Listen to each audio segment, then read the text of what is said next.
Understanding Pardon the Mess, a friendly guide. Hello everyone, welcome to our English learning channel. Today, we're going to explore a very interesting and commonly used phrase in English, pardon the mess.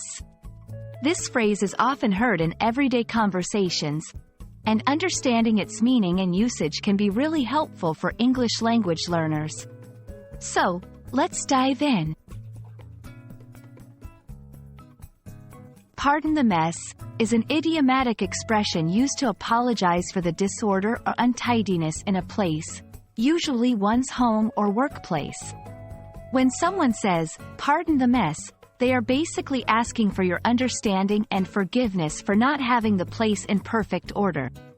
It's a polite way of acknowledging that things are a bit chaotic, but without the need for a formal apology. This phrase is typically used in informal settings. Imagine you're inviting friends over to your house but didn't have time to tidy up. You might greet them at the door with a smile and say, "Pardon the mess, I didn't get a chance to clean up." It's a friendly and light-hearted way of addressing the situation. Remember, using this phrase implies that you're aware of the disorder and are politely acknowledging it to your guests. In different English-speaking cultures, this phrase can be quite common, especially in casual, social settings. Variations of the phrase include, "Excuse the mess," or "Sorry about the mess." All these have similar meanings and can be used interchangeably.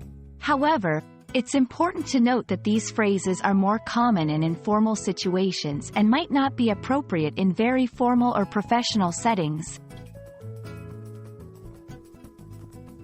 Pardon the mess is a charming and polite way to address a little chaos in your surroundings.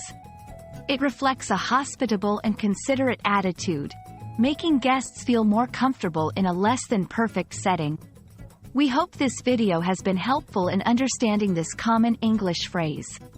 Don't forget to practice using it in your conversations. Thanks for watching, and see you in the next video.